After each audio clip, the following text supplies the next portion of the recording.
मित्रों, बजट सत्र का आज ये दूसरा दिन है। पहले दिन तो हमको मालूम है कि राज्यपाल जी का अभिभाषण ही होता है। बाकी फॉर्मल कार्यक्रम के बाद चर्चा तो आज से ही शुरू हुई है।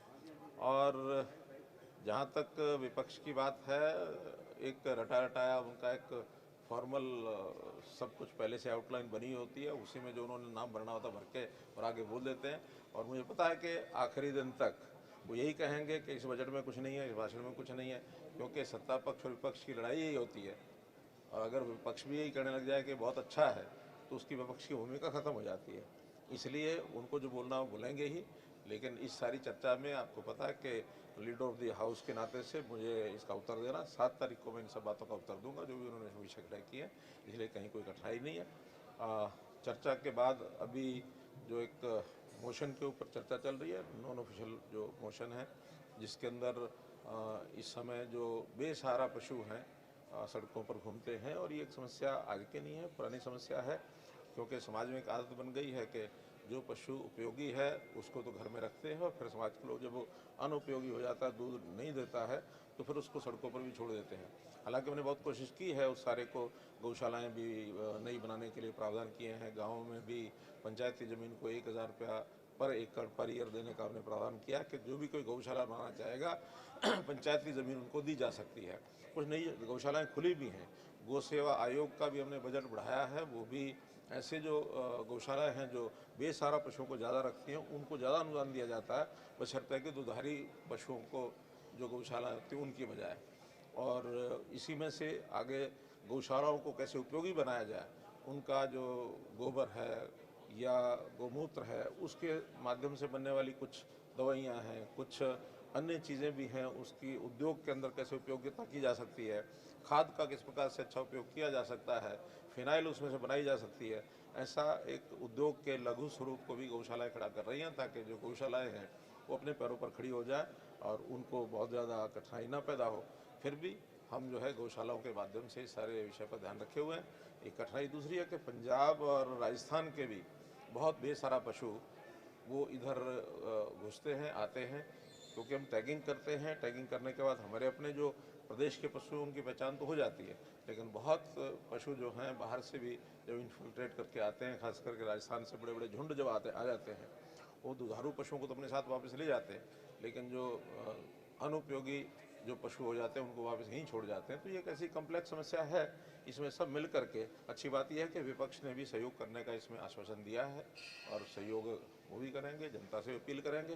केवल सरकार नहीं तो जनता को, यानी जनता की सहयोग के साथ सरकार अपना काम करेगी, जनता के लोग इसमें अपनी भूमिका निभाएंगे, तो इस समस्या पर हम हल पाएंगे। सर, आज विपक्ष ने किसानों का मुद्दा भी उठाया है। बरसात और बेमौसमी जो हुई है और ओलावृष्टि हुई है, गिरदावरी के लिए कुछ सोचा है? नहीं, गिरदावरी का जैसे मैंने बताया सदन में भी मैंने ये स्पष्ट कर दिया है कि जो सामान्य गिरदावरी होती है वो फरवरी के महीने में होती है, 1 फरवरी से लेकर 28 फरवरी तक। 1 मार्च के बाद अगर कोई इस प्रकार की कठिनाई समस्या होती है जहाँ की स्पेशल गिरदावरी करानी हो, तो वो स्पेशल गिरदावरी कराई जाती है। डीसीज को कह दिया गया है कि जहाँ जहाँ इस प्रकार का नुकसान है और वो सामान्य गिरदावरी में उसका दर्ज नहीं हुआ है, तो उसकी स्पेशल गिरदावरी करा करके रिपोर्ट्स बना के भेजेंगे, उनको सबको मुआवजा दिया जाएगा। यूक्रेन का अपडेट क्या है सर? जो लेटेस्ट यूक्रेन का अपडेट है कि 1784 ऐसे नामों की सूची हमारे पास विदेश मंत्रालय से आई थी, जिसमें से हमने संपर्क किया है, तो उसमें से 83 ऐसे हैं जो हमारे प्रदेश के नहीं मिले हैं, दूसरे प्रदेशों के हैं। तो 1701 ऐसे जो हरियाणा के विद्यार्थी हैं, जिसमें से 663 विद्यार्थी इस समय तक वापस आ चुके हैं। कुछ रास्ते में हैं, कुछ 500 के लगभग बॉर्डर्स पर पहुंच गए हैं।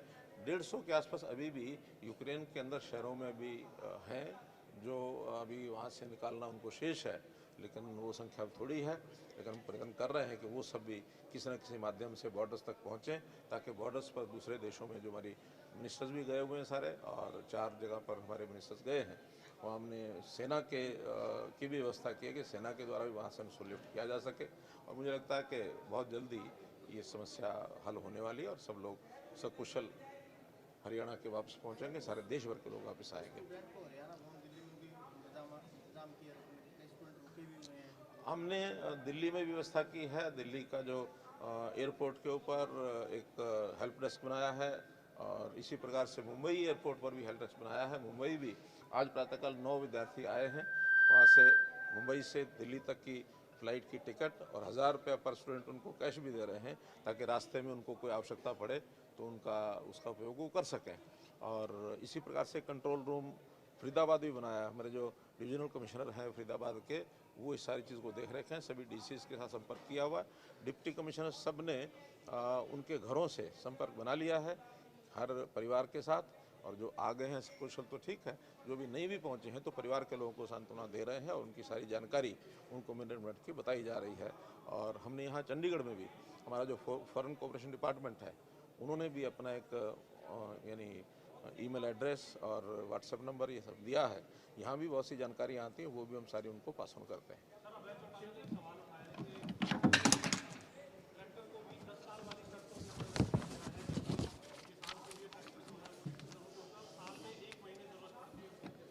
देखिए, चूँकि एनजीटी ने जो नोटिस निकाला है उसमें अलग अलग से कोई वाहनों की उसमें चर्चा नहीं की गई है। उसमें तो सीधा सीधा ये क्या है कि 10 साल के जो डीजल के वाहन है और 15 साल पुराने जो पेट्रोल के वाहन हैं, उन सबको ही उसमें श्रेणी में रखा है।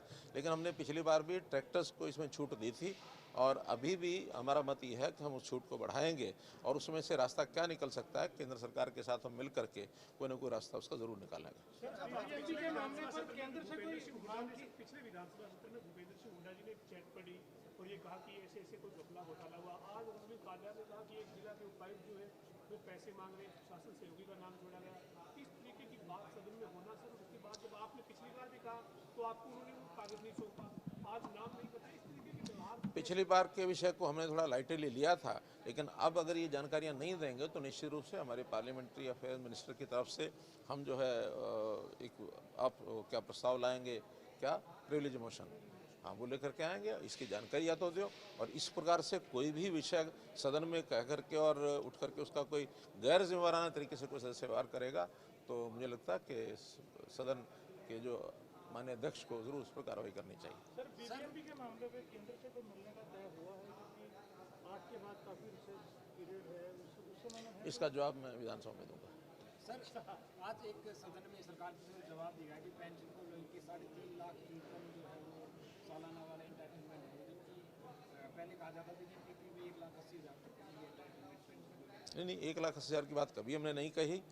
ये कांग्रेस के समय ही इसको 2 लाख किया गया था, लेकिन 2 लाख से ऊपर के भी बहुत लोग पेंशन ले रहे हैं।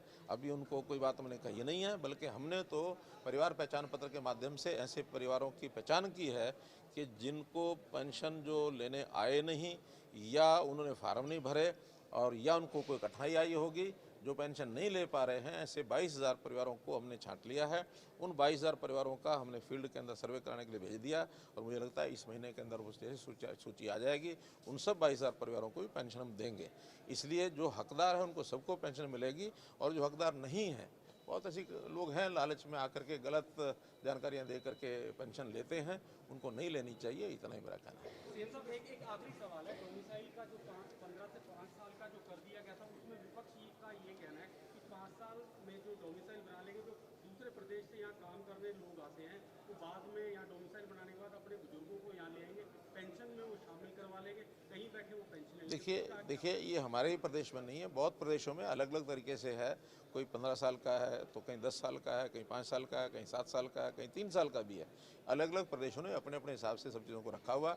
और आखिर सारा देश एक है भाई, एक देश में इन छोटी बातों के विचार करने की ज़रूरत नहीं होती है। आखिर तो हम अपने प्रदेश के लोगों को 75% का जो देना है, हमने उनको लाभ दिलवाना है। उसमें उद्योग ने ये कहा कि ये उनको स्वीकार नहीं है। इस कुछ बीच की बातों को लेकर के सारी सहमति बनी है, तो उसमें से अपने प्रदेश के लोगों को भी लाभ होगा उसमें।